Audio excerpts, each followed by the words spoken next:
Magandang araw. So, pumunta kami sa Luis's Cafe that day para bumili ng aming breakfast. Tinake out na rin namin kasi yung isa naming kasama ay nagtatrabaho, yung isa ay natutulog.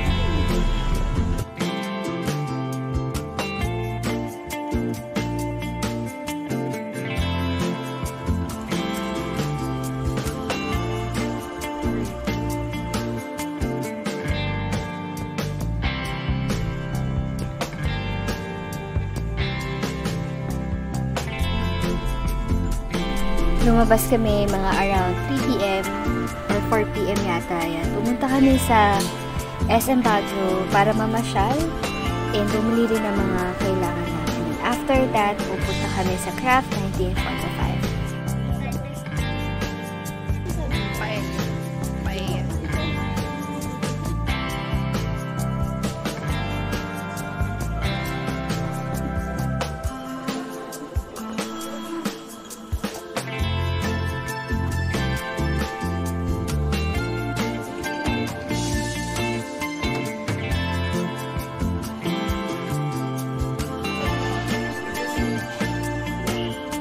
Naglakad kami palabas para makapagapang kami ng taxi.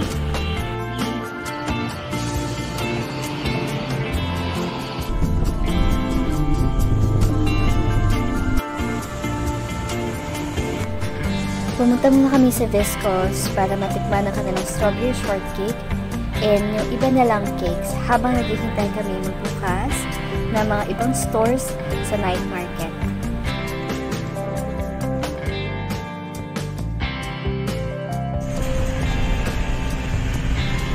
And that's the end of our day 2.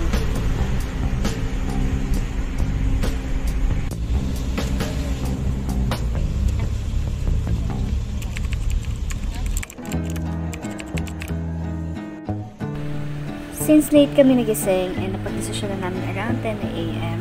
na lumabas at kumain, pumunta kami sa Good Days to have our lunch.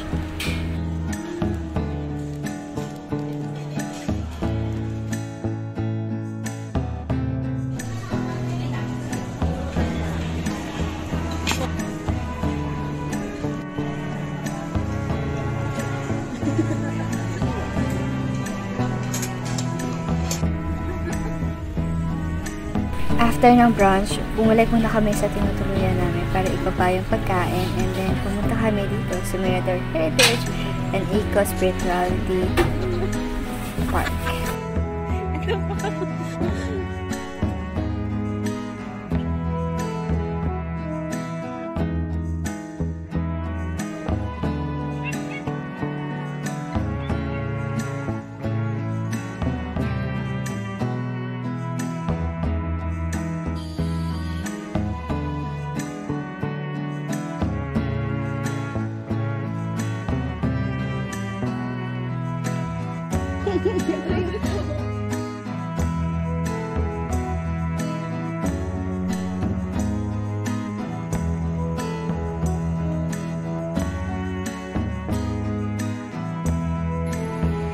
Naglalakad na kami papunta sa may Victoria's Bakery para matry yung kanilang cream puff.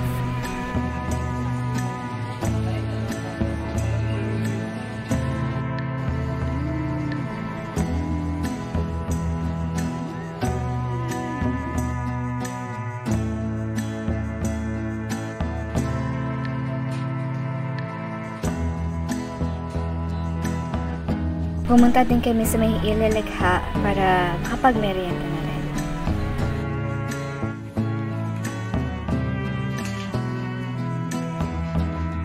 Pag may pagkakataon ulit bumalik ng Baguio, papalik ulit kami sa Ililigha para mag-merienda.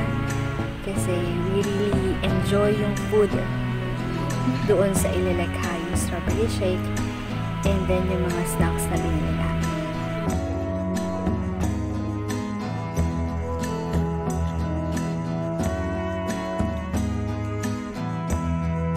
We are now heading back home. Bye-bye Baguio for now and hope to see you again. Thank you so much for one of our relaxing trips that we had. Hanggang sa muli Baguio.